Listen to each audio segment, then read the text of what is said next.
What is up, good people? Jungle Link here, hope you're doing well. We're going to talk about some upgrades that were announced for the XRP Ledger, future path to development that I think really brings the Ledger into the modern day of blockchain. But before we get into that, I see a lot of people freaking out. Why is crypto going down? Why is my coin of choice down in value? What is up with that? Sometimes in crypto land, we can live a little bit in a bubble. This current pullback in crypto and other financial markets shouldn't really be much of a surprise. Global war is escalating at an alarming pace. We've been dealing with Europe for quite some time, but it was just announced at the time of this recording, Iran is sending waves of drones at Israel. Rockets are expected here shortly. Who knows where this goes? Look, I'm no geopolitical expert here. I won't try to predict, but that sounds like some extra risk on the table. And while we knew it was brewing, it's becoming very real very quick. As Greg Manarino says, kind of funny how this stuff happens after financial markets close on the weekends. It's pre-announced. Make what you want of that. But it doesn't appear that things are getting better, and you have to prepare for expansion of war, and that will come at a cost. Beyond that, we look at what's going on with our own economy, inflation, not going away, so the Federal Reserve is going to keep a very restrictive policy. We started this year hoping for, multiple rate cuts, 5 rate cuts, 6 rate cuts, and now we're looking at higher for longer. Eventually they're going to have to cave just because of the amount of debt that the U.S. government itself is holding, businesses, and just general households here in the U.S. It's unsustainable. Historically, these might not be awful rates, but for the debt load, it just ain't gonna work.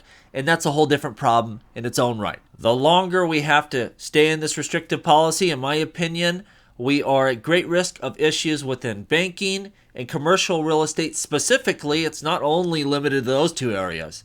All sorts of problems can spring up here, but it's just, again, another example of elevated risk. Beyond that, assets in general. Look at your S&P 500, your crypto market. Just assets have been really on a vertical growth path for some time, and with these risks sticking around and really getting worse, it's time for people to wake up and join reality. How this all plays out, again, I'm not a geopolitical expert. I'm not an economist. I don't know exactly what's going to happen, but it shouldn't be a surprise. We're having some turbulence here. It's to be expected. As we see a tumble here in cryptocurrencies, because where we are in this market cycle, and it can get quite vicious, I don't know if it will or not, I'm going to take this as our last opportunity to look for value, especially with those heavy hitters, and try to load up my final bag here. Now, if I don't get all my money in the market, that's okay. Remember, a lot of opportunity comes up during bull runs. Usually you have more opportunity than you do cash on the sidelines. Not the end of the world here, but again, I'm looking for solid crypto assets at great deals, and assuming as we hit the back half of this year, on the flip side of the halvening, with Bitcoin ETFs being approved, with probably more coming on the horizon, the SEC can only, slow us down so much, and I think that's what they're doing. We'll maybe talk about that. You see stable coins just being issued by everyone from Ripple to PayPal and on down the line. I think we're going to see some stablecoin regulations first to kick off digital asset regulations here in the U.S., and it will continue to march on forward towards some reasonable and sensible frameworks here. No matter how bad this potentially gets, and who knows, maybe we just come firing out of here, but if it gets really bad, I still don't think we are a long ways away. Still aiming for the fourth quarter of this year and looking to springboard through into next year for crypto asset adoption and growth and making money. Hoping I get another crack at FLR. If the prices go down far enough, they don't, I'll be happy with what I got. Focusing on Ethereum Layer 2s, Layer 1 smart contract blockchains, and maybe some additional AI and RWA plays. Something like that. Memes ain't my game. I don't know a lot about gaming, even though I think it's going to be huge. I'm open to anything. Let me know down below what your best picks are. Now let's talk about the XRP Ledger. It was announced by VET. XRP Ledger Lending Protocol proposal is out. This is huge, because I want you to remember, with XRP, you're slotted right between like Bitcoin, which is just a pure currency really, and then Ethereum, where you have the programmability to do whatever you want. We don't have the same ability as Ethereum does, but you can do a heck of a lot. And adding lending to the XRP Ledger is huge. We see the proposal introduces XRP Ledger native lending protocol. And that's important. That also is novel because this stuff is baked directly into the base layer of the XRP Ledger. It's not something we're tacking on top. And we see it's broken down into 3 separate components. And Vet goes on to say it's a large proposal with lots of details we'll digest over time. So this ain't going to happen overnight. Don't be like we were with AMM saying, is it done yet? Is it done yet? It's going to take some time.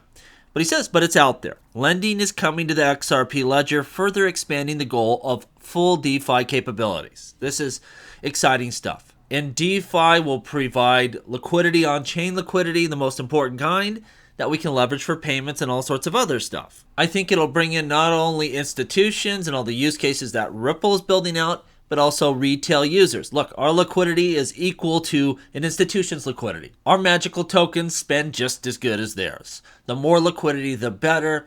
And I think this is really going to boost the long-term potential of this blockchain to be a serious contender. We look at what's going on right now, which is the perfect time. You want expansion and updates and exciting features to be rolling out in the middle of this expansion cycle, crypto growth. And we're going to see really a modular build out here with the core functionality that's needed directly on the ledger baked into the XRP Ledger, building out with side chains and also existing chains. So that bridging technology to be able to leverage, a smart contract blockchain to do the heavy computation over there. We handle the settlements, the payments, and a lot of the DeFi functionality. Fantastic. Bridging is huge. Being able to feed data on chain, being able to leverage data from Flare even. That would be massive.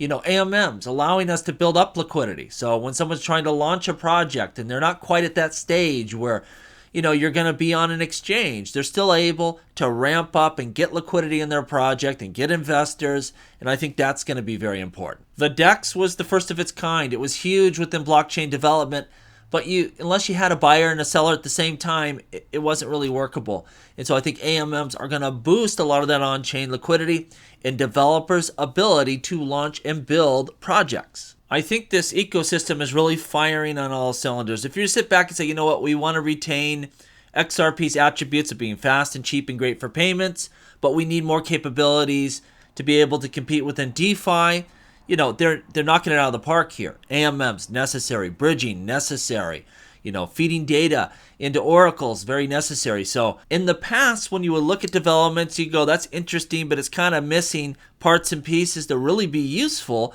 It would leave you scratching your head. This is a totally different environment, an exciting one where you can see a future where XRP is making a big difference, specifically in DeFi, which I think is important. Someone the other day said I would talk about this. Asked me, what is the SEC trying to do? What are they trying to accomplish here? Because a lot of these court cases, they're losing. They're not having great success. Like, what is the point here? And in my mind, it is just to slow us down. That's all I can think of. Because most of these cases, they're not going to win. The things being traded are not securities. Yeah, they might get Coinbase on some infractions and get some fines and penalties, just like they will with Ripple, but they're not stopping anything. And I think they're just trying to put on the brakes till Congress eventually writes rules, and then they'll have to go by those laws all the same. There doesn't appear to be any master plan. Doesn't appear to be a whole lot of logic here. From what I can tell, it's just blanket the whole industry with lawsuits, scare the crap out of anyone from trying to adopt this technology or invest or put their clients' money into it. They had to concede the whole Bitcoin issue only when they were taken to court. Otherwise, they probably would have drugged their feet on that as well. And I think it's just as simple as that. Slow down this industry at every chance you can. DeFi and decentralized exchanges are getting popular. Sue the number one most important one out there for that. Now, I could be wrong here. We could see some kind of sweeping settlement deal to try to bring the space into compliance, dealing with people like Ripple and Uniswap and Coinbase and Kraken, like just bring them all to the table and work something out.